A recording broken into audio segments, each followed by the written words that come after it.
오늘 예배 나오신 새물교 모든 교우들을 진심으로 축복하고 또 환영합니다. 여러분, 하나님의 은혜가 여러분과 영원토록 함께 하시기를 간절히 축복합니다. 우리가 왜 예수님을 믿어야 할까? 매우 중요한 질문입니다. 왜 예수 말고 다른 어떤 종교나 신을 믿으면 안 되는 것일까? 왜 예수님만이 우리의 유일한 구원자이실까? 우리 이런 수많은 질문들을 하기도 하며 또 다른 사람들로부터 이러한 질문을 받기도 할 겁니다. 왜 예수를 믿어야 할까? 예수를 믿는다는 것은 우리의 신앙상, 우리의 삶에 어떤 유익이 있길래 그런 것일까? 예수를 믿는다고 해서 우리가 갑자기 얼굴이 잘생겨지는 것일까? 예수를 믿으면 갑자기 돈이 잘 벌어지는 것일까? 예수를 믿으면 갑자기 키가 훅쩍 커가는 것일까? 그런 것이 아닌데도 예수를 믿는 이유가 있는 것일까?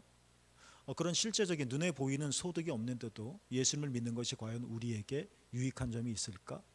아마 한 번쯤은 이런 질문은 해보셨을 것입니다. 왜 예수를 믿어야 하는가? 이 질문에 우리가 대답을 하기 위해서는 먼저 예수님은 어떤 분이신가? 예수님은 누구신가? 라는 질문을 해야 할 것 같습니다. 예수님이 누구신지를 우리가 알면, 그리고 그 물음에 대해서 대답을 하게 되었으면, 이렇기 때문에 예수님을 믿어야 하는 것이구나 라고 우리 자연스러운 해답을 얻게 되기 때문에 그렇죠. 그럼 우리 한번 이렇게 다시 질문해 보겠습니다. 예수님은 누구신가 하는 것입니다. 성경 전체 창세기부터 요한계시록까지 많은 글자가 있고 많은 페이지를 넘겨야 되지만 결국 말하는 것은 하나입니다. 예수님이 누구이신가 라는 것이죠. 그 중에 저는 이 고백을 참 좋아하는데, 로마서 5장 8절에 보면 사도 바울이 예수님이 누구신가에 대해서 매우 분명하게 우리에게 말씀하셨습니다. 그의 고백이죠. 우리가 아직 죄인 되었을 때에 그리스도께서 우리를 위하여 죽으심으로 하나님께서 우리에 대한 자기의 사랑을 확증하셨느니라. 사도 바울은 대단한 사람이죠. 셋째 하늘까지 경험했던 사람이죠. 죽음의 지경까지 끌려가면서도 예수 그리스도의 신앙을 부인하지 않았죠. 그러니까 바울의 인생 속에 예수님이 얼마나 깊이 새겨져 있으면 그 막다른 인생의 골목 속에서도, 막다른 골목 속에서도 하나님 예수님을 부인하지 않았었을까. 그가 만난 예수님, 그 바울이 체험한 예수님이 어떻다는 겁니까? 하나님께서는, 그리스도께서 우리를 위하여 죽으심으로 하나님께서는 우리에 대한 자기의 사랑을 확증하셨다. 연인이 가끔 질문하죠. 당신 나 사랑해? 사랑하지. 어떻게 알아? 이런 대화를 나누죠. 우리도 문득 하나님이 정말 나를 사랑하실까에 대한 그 물음을 갖게 되어집니다. 머리로는 하나님이 나를 사랑하신다는 것을 알고 있고 그 부분에 우리는 답을 체크하지만, 진짜일까? 하나님이 나를 사랑하신다는 것을 어떻게 알지? 그 증거는 뭐지? 하는 생각들을 갖게 되고, 그 속에서 우리는 잘못하면 혼돈을 겪게 되어지죠. 바울이 분명히 말합니다. 바울은 하나님을 믿었습니다. 그러나 예수님을 알지 못했죠. 그렇지만 그런 바울이 다메섹 가는 길에 호련히 빛나는 빛으로 다가오시는 예수님을 만난 이후에 하나님의 사랑을 체험하게 되었습니다. 그래서 이렇게 고백하는 겁니다. 소개드렸던 로마서 5장 8절에 예수님은 어떤 분이시냐? 하나님이 나를, 여러분 자신이죠, 여러분 한 분 한 분들을 얼마나 사랑하시는지, 이 놀라운 사랑에 대한 확증이다 하는 것입니다. 하나님이 정말 나를 사랑하신다고요? 그런데 나를 이렇게 두세요? 이런 와중에 있는데 하나님이 정말 나를 사랑하시는 거 맞아요? 끝없는 질문을 던질 수밖에 없는 처지에 있어라도 우리는 단 한 가지, 예수 그리스도, 그분을 우리가 잘 알게 되어지면 우리의 말이 바뀌는 겁니다. 정말 하나님이 나를 사랑하시는군요. 정말로 하나님 나를 끔찍하게 사랑하시는군요. 예수님도 친히 말씀하지 않으셨습니까? 자기 사람을 사랑하시되 어떻게 사랑하신다? 끝까지 사랑하신다. 하나님 계세요?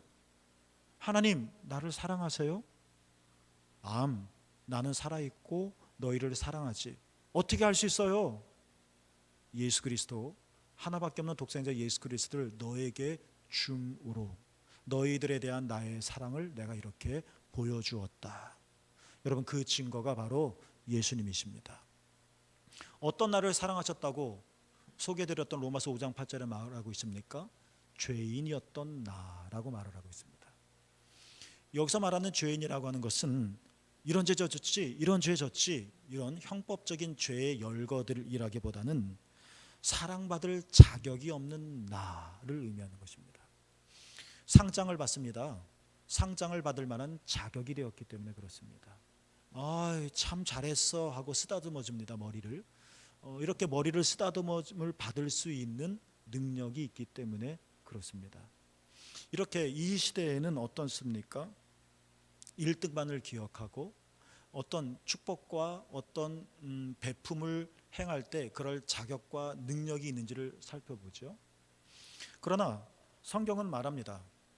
우리가 죄인이었을 때 하나님의 사랑을 받을 만한 자격이 안 되는데도, 우리가 하나님의 사랑을 받을 만한 능력이 안 되고 주제가 안 되는데도 하나님께서 우리를 사랑하셨다. 바울은 이 말을 이렇게 세 가지 아직이라는 단어로 표현을 했습니다. 아직 죄인이었을 때, 아직 연약할 때, 아직 경건하지 못할 때. 여러분이 직장 CEO인데 직원을 뽑는다고 가정을 해봅시다. 능력 있는 사람을 뽑겠습니까? 없는 사람을 뽑겠습니까? 선한 사람을 뽑겠습니까? 그렇지 못한 사람을 뽑겠습니까? 경건한 사람을 뽑겠습니까? 경건하지 않은 사람을 선택하겠습니까? 대답 안 해도 뻔하죠. 우리가 무언가를 택함을 받기 위해서는 연약한 게 아니라 강해야 하고, 경건하지 않은 것이 아니라 경건해야 하고, 죄인이 아니라 의로워야만 합니다. 사람들은 그런 사람들을 좋아하고 그런 사람들을 선발하고 같이 일하고 축복하고 사랑한다 말할 겁니다. 그런데 죄인이었다. 이 말은 뭐냐? 그럴 만한 자격이 안 되는 겁니다.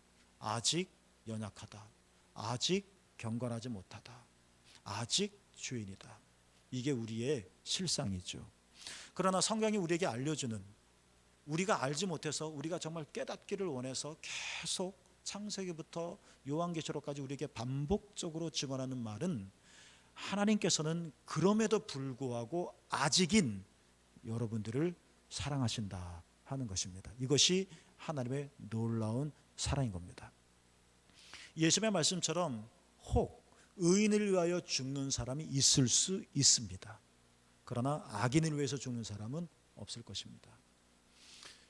여러분, 내가 이렇게 세 가지 아직에 이렇게 짓눌려 있는데 그럼에도 불구하고 어느 누구부터 인정받지 못하고 사랑받지 힘든 그런 상황인데도 하나님께서 우리를 사랑하셨다. 새물교 여러분, 하나님 사랑을 경험하기를 축복합니다. 이것이 신앙인 것이죠. 얼마나 우리를 사랑하셨습니까? 소개해드렸던 로마서 5장 8절, 우리를 위하여 죽으심으로. 여러분은 누군가를 위해 죽을 수 있습니까? 진심으로? 죽을 수 있다고 대답했다고 칩시다. 그럼 또 질문하겠습니다. 여러분, 저는 그런데요, 누군가를 위해 예수님처럼 반나절을 극심한 고통 속에서 시달리실 수 있습니까? 1분의 죽음이라면, 1분 만에 죽음이라면 저는 죽음의 고통을 참을 수 있을 것 같습니다. 1초의 고통이라면 저는 견딜 수는 있을 것 같습니다. 그런데 반나절 뜨거운 태양빛에서 십자가에 못 박히고 옆구리는 창에 찔려서 피가 나고 물이 나오고 머리에는 가시가 사정없이 찌르고 사람들은 저 밑에서 조롱되고 멸시하고 반나절 동안이나 이 고통을 견딜 수 있는 사람이 있을까요? 그냥 빨리 죽고 나는 게 낫지.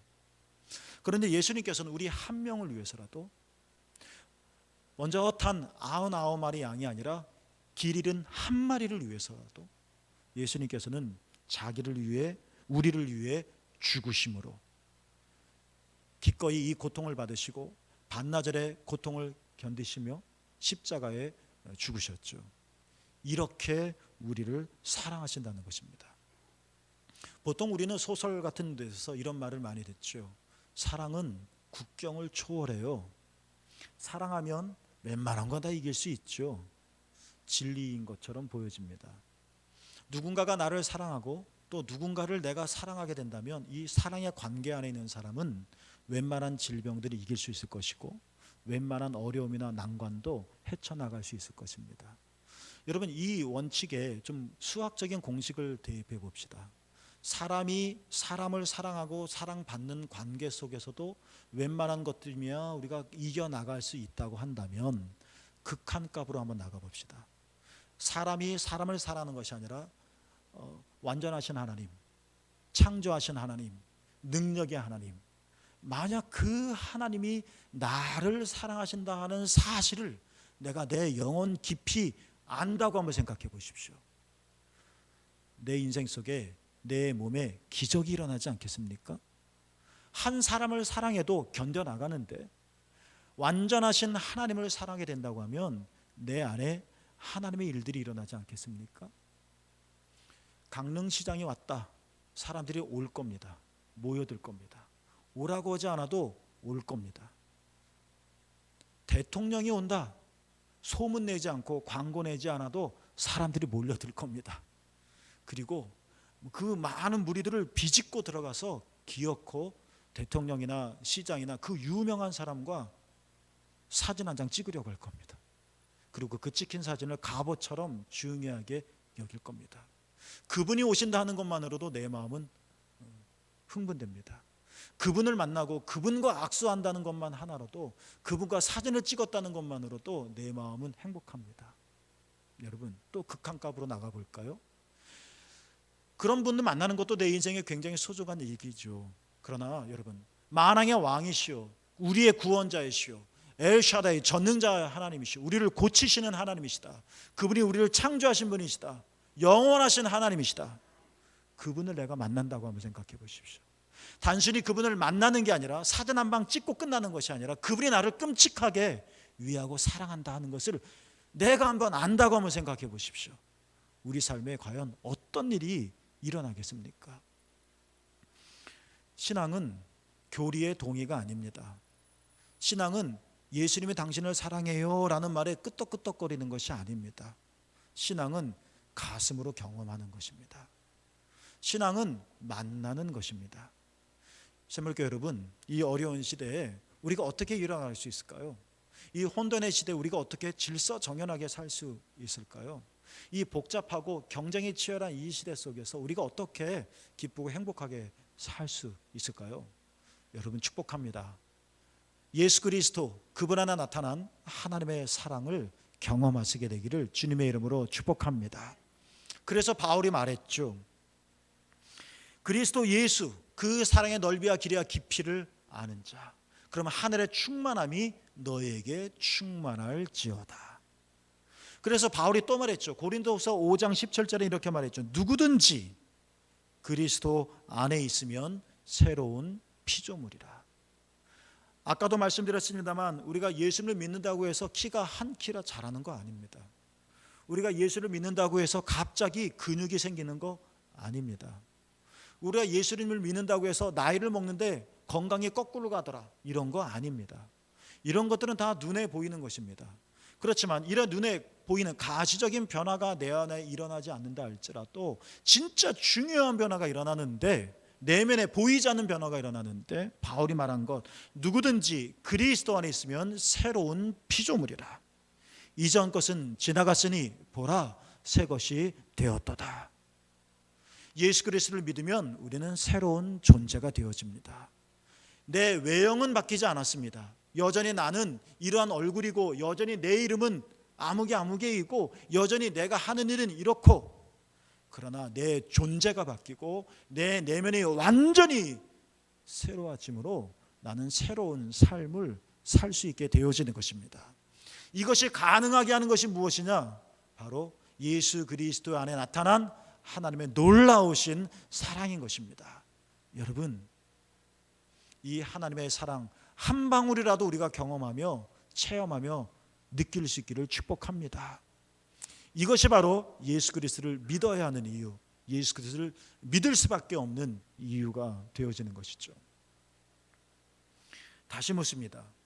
예수님을 믿으면 어떤 일이 일어날 것인가? 예수를 믿으면 우리에게 다양한 많은 변화가 일어날 것입니다. 그러나 예수 그리스도를 믿을 때 우리 안에 가장 먼저 일어나는, 그리고 어쩌면 가장 중요한 많은 변화들 중에 그 한 가지는 무엇이냐? 바로 이것입니다. 여러분, 예수님을 믿으면 곧 예수님을 믿는다는 것은 예수님 안에 나타난 하나님의 사랑을 우리가 체험한다는 것인데, 그 사랑을 절절히 우리가 경험하게 되어질 때 우리에게 나타나는 가장 중요한 첫 번째 변화, 그것은 내가 비로소 나 자신을 사랑하고 나 자신을 축복하며 내 삶을 살아갈 수 있게 되어진다는 것입니다.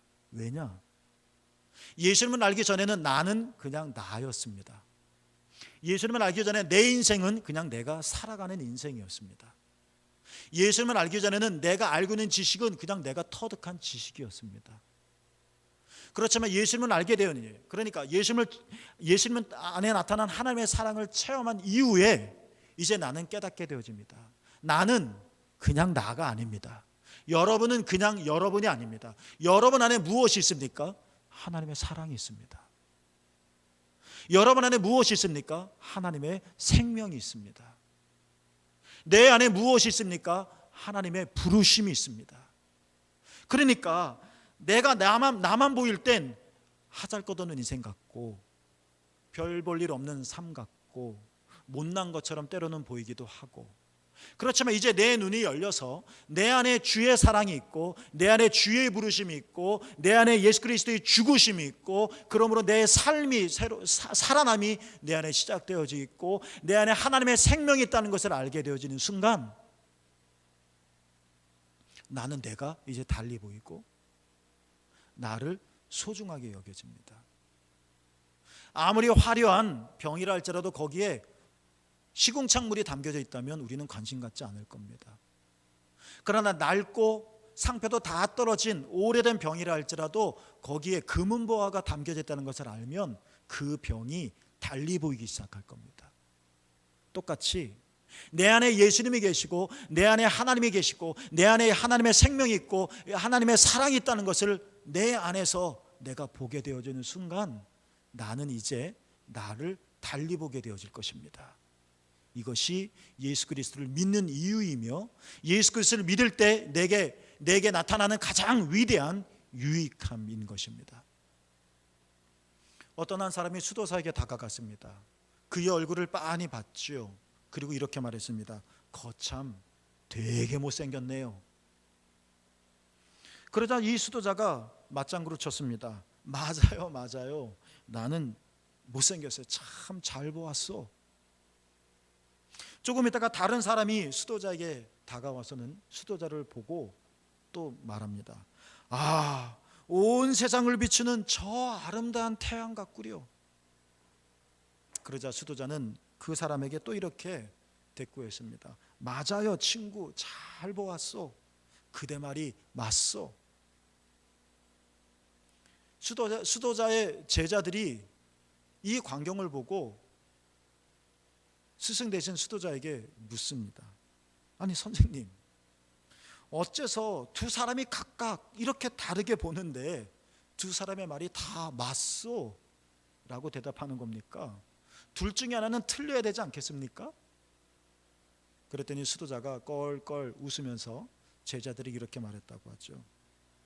나는 하나님의 손으로 맑게 닦여진 거울이라네. 저 두 사람은 내게로 와서 각자 자기 모습을 본 것이지. 이렇게 대답했다. 거울이니까 다가와서 내 얼굴을 보면 사실 나를 보는 게 아니라 자기 얼굴을 보는 거죠. 여러분, 누군가가 우리에게 와서 빤히 내 얼굴을 쳐다보고 참 당신 못생겼어 라고 말하면 우리는 어떨까요? 화가 나겠죠. 누군가가 내 인생을 빤히 쳐다보면서 참 더럽게 사셨군요 라고 말한다면 막 화가 나겠죠. 그런데 이 수도자는 뭐라고 말을 하더라도 못생겼다 또는 태양과 같소, 아름답소 라고 말을 하든 스스로 자만해지거나 스스로를 높이거나 또는 실망하거나 그러지 않고 맞소. 왜? 자기는 누구라는 겁니까? 하나님께서 정말 맑게, 정말 아름답게, 깨끗하게 만들어 놓으신 거울이다라는 자기 확신이 있기 때문에 그런 것이죠. 예수님께서 어느 날 베드로에게 예언을 하셨습니다. 19절 말씀이죠. 너는 하나님께 영광을 돌릴 것이다. 어마어마한 예언을 하셨습니다. 자신의 삶의 사실 잘 모르니까 불안하지 않습니까? 내가 어떻게 살까? 그런데 예수님께서 이렇게 화가 난 말씀을 해주셨으니까 얼마나 기뻤겠습니까? 베드로야, 너는 하나님께 영광을 돌리게 되어질 것이다. 상상해 보면 이 예언의 말씀을 들었을 때 베드로는 굉장히 기뻤을 것이죠. 그때였습니다. 요한이 옆을 지나갔습니다. 그래서 재미난 광경이 일어났습니다. 여러분도 한번 상상해 보세요. 베드로가 있습니다. 예수님이 있습니다. 예수님이 저에게 말했습니다. 아무개야, 너는 하나님께 영광을 돌리게 될 것이다. 기뻤습니다. 요한이 지나갑니다. 근데 성경에 보면 베드로가 요한을 쳐다보았다고 했습니다. 지금까지 예수님과 대화를 나눴는데 지나가는 요한을 쳐다보면서 예수님께 묻습니다. 21절에 이렇게 묻죠. 주님, 이 사람은 어떻게 되겠습니까? 제가 상상해 보면 지나가는 요한을 보다가 다시 고개를 예수님께 향하여 예수님의 얼굴을 보고 물은 게 아니었을 것 같습니다. 말은 예수님과 주고받습니다. 그런데 시선은 요한에게 가 있습니다. 요한을 빤히 쳐다보며 주님, 저 사람은 어떻게 되겠습니까? 이 광경인 겁니다. 지금 예수님께서는 베드로에게 베드로야, 너는 하나님께 영광을 돌리는 삶을 살게 되어질 것이다. 그러면 그 말을 아멘 하고 믿고 취하여 내가 그렇게 살겠구나 결심하면 되잖아요. 그런데 그 축복의 예언의 말씀을 해주신 예수님에게서 시선을 돌려 여전히 예수님과 대화는 하지만 요한을 빤히 바라보는 겁니다. 하나님, 예수님, 제가 어떻게 영광스러운 삶을 살까? 이런 질문이 계속 나와야 되지 않겠어요? 그런데 베드로 입에 뭐가 나왔어요? 저 요한은 어떻게 되겠습니까? 여러분, 어쩌면 우리도 이러한 삶을 살고 있지는 않을까요? 기도합니다. 주님, 기도합니다. 그런데 주님과 친밀한 관계 안에 주님의 눈을 바라보며 대화를 하는 것이 아니라 기도하면서도 우리는 끝없이 묻죠. 요한을 쳐다봅니다. 요한은 어떻게 될까? 우리의 그러한 요한이 많이 있지 않습니까? 우리가 성경을 읽죠. 성경을 읽으면서 나에게 주신 하나님의 예언적인 말씀을 받아야 되고 또 받았다 할지라도 여전히 우리의 마음은 흙깃, 우리 인생의 은유적인 표현이죠. 요한을 쳐다보지 않습니까?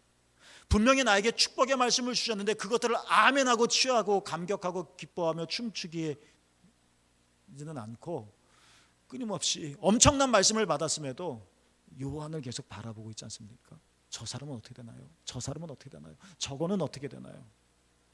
요한이 누굽니까? 예수님이 사랑하는 제자였다. 요한은 누구입니까? 예수님의 가슴에 마지막 만찬 때 예수님의 가슴에 얼굴을 기대었던 자다. 대단한 거죠. 아마 예수님의 가슴에 얼굴을 기댔을 때 11명의 제자들이 시기, 질투, 부러움 가졌겠죠. 아무도 그렇지 못했잖아요. 그러고 싶었음에도 불구하고 상상해 보는 겁니다. 베드로는 베드로야, 너는 하나님께 영광을 돌릴 것이다 라는 자신을 향한 놀라운 예언을 듣고서도 어쩌면 요한이 부러워서 요한이 그런 시기심을 가져서 그럴지도 있고 자신의 삶을 너는 하나님께 영광을 돌릴 거야 라는 내 자신의 삶은 그냥 놔두고 계속 요한만 쳐다보는 겁니다.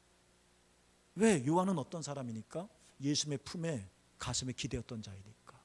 내가 우러러보는 자이고 내가 부러워하는 자이니까 저 사람은 어떻게 될까? 저 사람은 어떻게 될까? 내게 주신 은혜가 보이지 않게 되어지고 내게 주신 예언이 귀에 담겨지지 않는 거죠. 이렇게 빤히 요한만 쳐다보고 있는 베드로에게 우리 예수님이 이렇게 말씀하셨습니다. 오늘 본문 말씀입니다. 세 번역에 이렇게 번역이 되어 있습니다. 내가 올 때까지 그가, 요한이죠, 내가 올 때까지 그가 살아있기를 내가 바란다고 한들 그것이 너와 무슨 상관이 있느냐? 너는 나를 따르라. 여러분, 이 말씀을 잘 듣게 되어지를 축복합니다. 다 버리고, 부모도 버리고 제자를 부르셨을 때 배도 버리고 나를 따라, 이 말하고는 뉘앙스가 다르죠. 베드로야, 너는 하나님께 영광을 돌릴 삶을 살게 될 거야. 그렇죠, 주님. 그런데 요한만 계속 쳐다보는 그 베드로에게 요한이 어떻게 산들, 요한이 살아있다 한들, 아니 요한이 죽는다 한들, 요한이 어떤 사람이 되든 그 요한과 상관없이 너는 나를 따라라. 너는 내가 너에게 예언적으로 준 너의 삶을 살아내라. 요한이 저렇게 산들, 요한이 산 꼭대기에 올라간들, 요한이 바다 건너를 간들 상관하지 말고 너는 너의 삶을 살아라. 너는 내가 너에게 부여해 준 이 놀라운 예언의 삶, 축복의 삶을 살아라. 너의 삶을 껴안아라. 이 말씀이지 않을까, 여러분? 다시 묻습니다. 예수님을 믿으면 정말 어떤 일이 일어나는 것일까? 예수님을 믿으면 이 세상이 초록색으로 변하는 것일까? 예수를 믿으면 내가 정말 저 하나님 나라에, 죽어서 가는 하나님 나라에 뭔가를 확실히 붙잡은 것일까? 예수님을 믿으면 일어나는 가장 중요한 변화가 있습니다. 그것이 뭔지 아십니까? 비로소 내가 나를 받아들이고 사랑할 수 있게 되어진다는 것입니다. 그래서 예수님도 말씀하셨죠. 내 자신을 사랑하는 것과 같이 이웃을 사랑해야 한다라고 말했죠. 그러니까 내가 내 자신을 사랑하지 못하면 이웃을 사랑할 수 없는 것이죠. 그렇습니다. 왜 내가 내 자신을 다르게 보게 되어지는 걸까요? 이제 나는 나만이 아니라 내 안에 누가 계시다? 예수님이 계시다.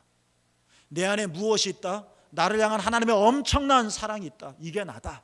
이 사랑이 눈에 들어오고 이 사랑이 내가 경험되어지고 이 놀라운 은총이 내 마음을 흥분되게 만드니 이제 내가 다르게 보이고 나를 함부로 대하지 않고 내가 얼마나 하늘의 황금을 소유하고 있는 사람인지 알게 되어지니까 내 외모가 빈병과 같다 할지라도, 먹다 버린 병이라 할지라도 이 병 자체를 내가 축복하고 받아들이고 껴안고 사랑하며 그 삶을 살아갈 수 있다는 것이죠. 이 놀라운 내 삶의 부르심의 명령을 받고서도 우리는 끊임없이 내 삶을 살아가지 못하면서 끊임없이 힐끗힐끗거리며 요한만 부러워하는 그러한 자가 아니라, 내가 멋진 삶이고 내가 가장 존귀한 자이고 내가 하나님의 사랑을 받는 자이고, 요한은 이 몸을 예수님의 가슴에 댔지만 나는 내 영혼을 예수님의 가슴에 댄 자라고 하는 영적인 자부심을 가지고 우리는 걸음걸이를 할 수 있는 것이죠. 참물교 여러분, 주의 은총이 여러분 가운데 이렇게 임하시기를 축복합니다. 제가 재미있게 읽었던 소설 중에 조르즈 베르나노스라고 하는 사람이 지은 어느 시골 신부의 일기라는 책인데요, 거기에 읽어보면 베르나노스라는 사람이 이렇게 말을 했죠. 하나님 안에서 자기 자신을 깨닫는 것, 이것이 바로 신앙이다. 여러분, 우리는 정말 신앙이 무엇인지를, 예수를 믿는다는 것이 무엇인지를 명쾌하게 알아야 할 것입니다. 예수를 믿는다는 것은 뭐냐? 나를 발견하는 것입니다. 나를 발견하는데 예전의 내가 아니라 그리스도 예수 안에 있는 나, 이러한 나가 어떠한 존재인지를 깨닫는 것입니다. 눈이 열리는 것입니다. 그리스도 안에 밖에 있는 이 외모의 나의 내가 아니라 그리스도 안에 있는 나, 이것을 깨닫는 것, 바로 신앙인 거죠. 이미 베르나노스 작가가 말하기 훨씬 이전에 바울이 이 말을 했습니다. 빌립보서 3장 8절 9절에 보면, 내가 그를 위하여, 그리스도를 위하여 모든 것을 잃어버리고 배설물로 여김은 그리스도를 얻고 그 안에서 발견되려 함이라. 이전에 바울은 어떤 말을 했느냐면, 여러분 내가 어떤 사람인 줄 아십니까? 내가 8일 만에 할례를 받았다고요. 유대인들 사이에서 대단한 일이거든요. 8일 지키며 할례를 받은 거. 여러분 내가 어떤 사람인 줄 아세요? 베냐민 지파예요. 12지파 중에 신약 시대에 베냐민 지파는 존경받는 지파였습니다. 우리말로 말하면 순교자 집안이었었거든요. 믿음을 지키느라고 허다한 사람들이 죽어서 인원이 적었어요. 자부심이 강했죠, 베냐민 지파. 여러분, 내가 어떤 사람인 줄 아세요? 히브리인 중에 히브리인이에요.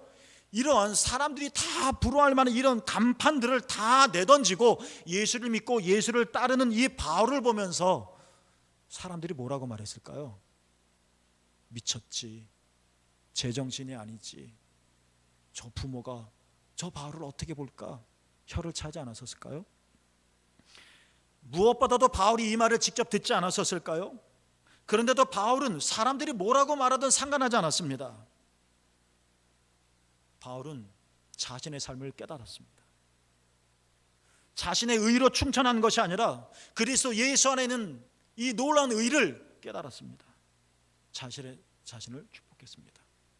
때로는 예수를 알지 못했던 정말 잘 살았었지만 이 고대 강시를 다 놓쳤지만 고난받고 죽음의 직전까지 가고 돌에 맞을 뻔했고 가난하고 배고프고 춥고 이러한 삶을 후회하거나 한탄하거나 그러지 않았습니다.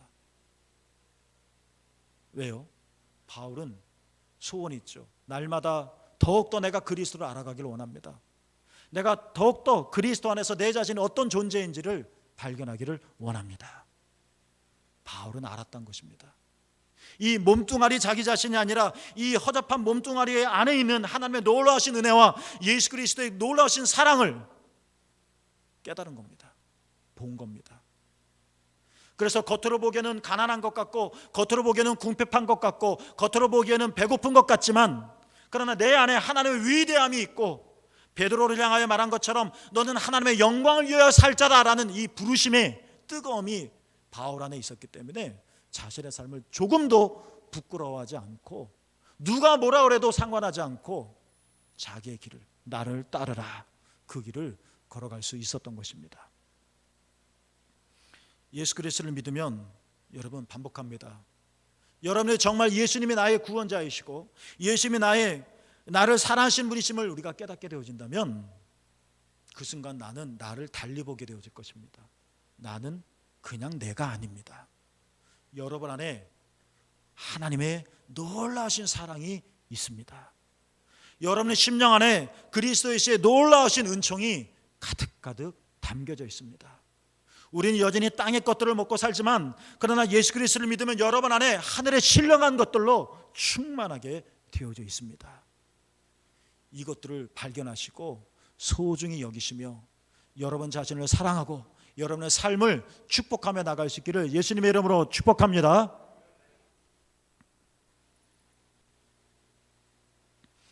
어떻게 은유적인 표현으로 요한에게 기웃거리지 않고 부럽다 부럽다 이런 말 하지 않고 나 자신을 사랑하고 내 자신의 삶을 온전히 살아갈 수 있을까? 제가 좋아하는 비유가 있습니다.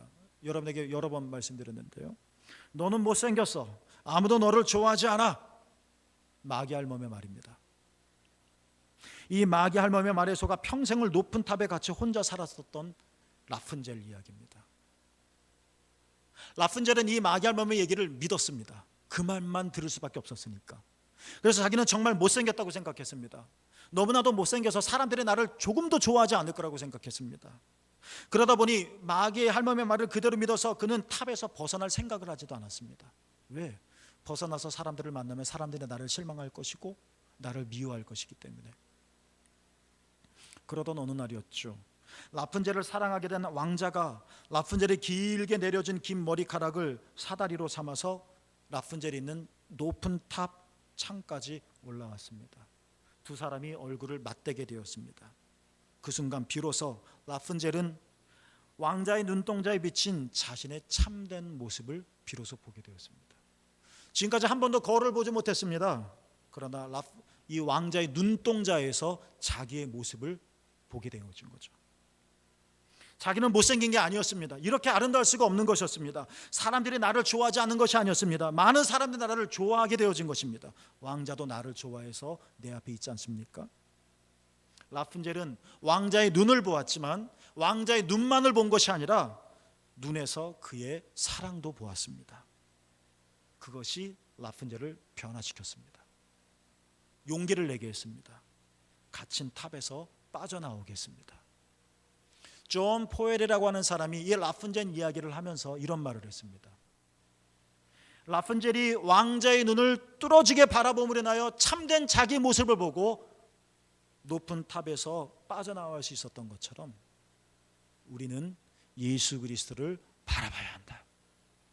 우리가 참으로 예수 그리스도를 온전히 바라볼 때 예수님의 눈에서 참된 내 자신의 모습을 발견하게 되어질 것이고, 눈으로 보이는 겉모습, 나는 깨진 병이야, 나는 찢어진 지폐야, 나는 망가진 자야, 겉모습이 아니라 참된 나의 진정한 가치를 발견하게 되어질 것이고, 그러한 나를 제대로 알게 되어질 것이고, 그 예수 그리스도께서 나를 얼마나 사랑하시는가를 깨닫게 되어질 것이고, 그때 우리는 삶의 용기를 갖게 되어질 것이고, 은유적이죠. 나를 갇힌, 나를 가둔 깊은 곳으로 가서 그물을 던져라. 그런데 깊은 곳으로 가지 못하고 낮은 곳에서 허우적거리는 갇힌 거죠. 이런 나의 갇힘에서 벗어날 수 있게 되어지는 것이죠. 여러분, 우리의 높은 성탑은 무엇일까요? 내가 갇혀있는, 갇힌 줄도 모르는 나의 낮은 곳은 어떤 것일까요? 어떻게 하면 우리는 이곳에서 벗어날 수 있는 걸까요? 그래서 은혜의 넓은 바다에서 마음껏 헤엄치며 살 수 있는 것일까요? 내가 누구인지를 우리는 어떻게 알 수 있는 것일까요? 예수 그리스도를 바라보시기를 축복합니다. 예수님께서 베드로에게 물으셨습니다.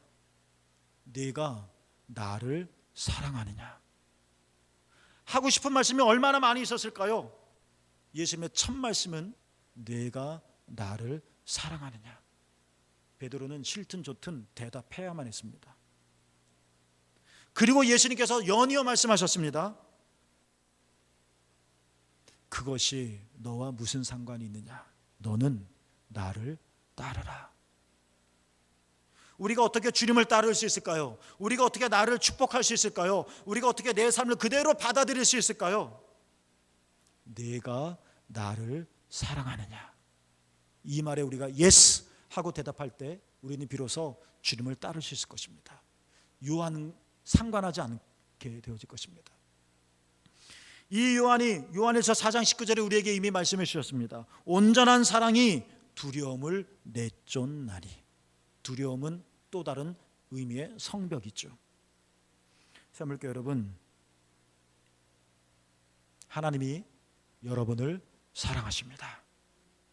이 사실을 머리가 아니라 가슴으로 경험하기를 소망합니다. 신앙의 모든 여정은 그 사랑 안으로 들어가는 것입니다. 교리의 암송이 아니라, 교회의 생활이 아니라, 이런 것들을 통해서 하나님이 나를 얼마나 사랑하시는가를 내 가슴이 열려지고 내 마음이 오픈되어서 껴안을 수 있게 되어지는 것입니다. 그 사랑을 우리가 알고 그 사랑을 체험하게 되어질 때 세상은 진짜 다르게 보이게 되어질 것입니다. 여러분의 삶이 어떻습니까? 아프십니까? 힘듭니까? 가난합니까? 능력이 부족합니까? 기타 등등등등. 나는 이렇지. 나를 가두는 성탑은 무엇입니까? 어떻게 우리는 자유로운 새처럼 이 넓은 창공을 날 수 있을까요? 예수 그리스도가 계십니다. 그분을 모십시오. 그분의 사랑을 체험하십시오. 그분의 사랑에 뜨거워지십시오. 그분의 사랑에 묶여지십시오. 그때 우리는 하늘나라의 자유를 체험하게 되어질 것이고, 계속 요한을 희끗희끗 쳐다보는 미련한 삶을 살지 않게 되어질 것이고, 우리는 내가 하나님의 영광을 위한 삶을 살게 되어질 것이다 라는 이 말씀을 철떡같이 믿으며 뚜벅뚜벅 코로나에도 상관없이 우리는 내 삶의 걸음걸이를 하게 되어질 것입니다. 하나님은 여러분을 사랑하십니다. 그 사랑 안에 머무르시는 새물교 모든 분들 되어주시기를 예수님의 이름으로 축복합니다. 기도하겠습니다.